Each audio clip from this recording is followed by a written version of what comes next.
Selamat siang pemirsa, kembali lagi bersama saya Livia Trujayanti dalam mata kuliah Teknik Reportase dan Investigasi Berita. Baik pemirsa, pada minggu kali ini yaitu peran strategis jurnalisme dalam demokrasi modern, yang dimana jurnalisme ini memegang posisi kunci dalam sistem demokrasi kontemporer, yang dimana ia dikenal sebagai pilar keempat demokrasi yang berfungsi sebagai mengawasi serta menyampaikan atau menyeimbangkan tiga lembaga utama yaitu dalam negara. Yang pertama yaitu eksekutif, legislatif, dan juga yudikatif. Fungsi utama dan kontrol sosial penyampaiannya yaitu informasinya dan kontrol jurnalisme ini melampaui sekadar menyajikan berita. Media bertindak sebagai alat kontrol, yang dimana alat kontrol sosial yang esensial, dan juga bertugas untuk mengoreksi penyimpangan dalam penggunaan kekuasaan. Keberadaan media massa menjadikannya arena publik, tempat yang dimana berbagai kepentingan sosial, politik, dan juga ekonomi saling berinteraksi. Jurnalisme berfungsi sebagai perantaran, yang dimana berperan sebagai mediator yang menghubungkan para pengambil kebijakan dengan masyarakat, lalu juga menyalurkan aspirasi publik dan memberikan legitimasi pada proses-proses demokrasi. Peran jurnalisme sangat penting untuk menjaga transparansi pemerintah dan juga menegakkan akuntabilitas publik. Tanpa informasi yang kredibel, partisipasi publik yang bermakna sulit terwujud. Prasyaratnya yaitu partisipasi yang ada dalam teori komunikasi politik, kualitas informasi yang diperoleh oleh warga negara dari media yang sangat menentukan tingkat partisipasi mereka tersebut. Jika informasi ini tidak akurat ataupun bias atau dimanipulasi, proses demokrasi ini akan terperancang kualitasnya.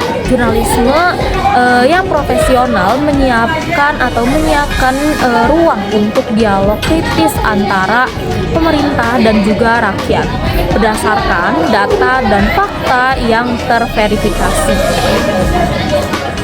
Oleh karena itu, jurnalisme dituntut untuk menunjukkan tinggi nilai-nilai objektivitas, independensi, dan juga akurasi dalam setiap liputan yang mereka sajikan.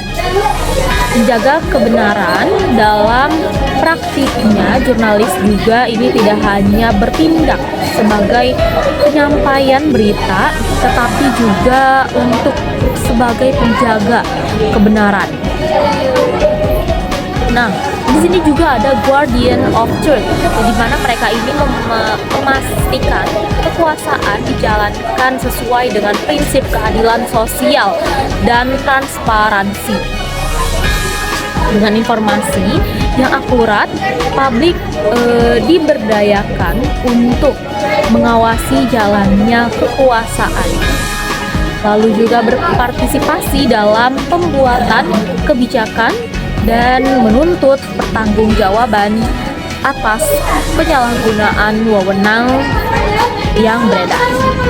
Sejarah pers di Indonesia ini ialah menunjukkan bahwa peran media ini selalu beradaptasi dan juga berevolusi seiring dengan dinamika politik dan juga struktur sosial di sekitarnya. Pada dasarnya, pada masa kolonial, media bukan sekedar sarana penyebaran informasi, tetapi juga wadah perjuangan intelektual yang memobilisasikan kesadaran nasional. Lalu dalam surat kabar seperti Medan Prikaji yang didirikan oleh Tirto Adi Sarsorjo, di mana menjadi pelopor jurnalisme modern di Indonesia, yaitu yang berorientasikan pada perlawanan terhadap hegemoni kolonial. Demikian pula Ki Hajar Dewantara yang dimana melalui Despreps yang memanfaatkan media sebagai instrumen kritik sosial dan juga politik terhadap kebijakan penjajah. Baik pemirsa, mungkin cukup sekian yang dapat saya sampaikan. Saya Livia Trijanti, pamit undur diri. Terima kasih.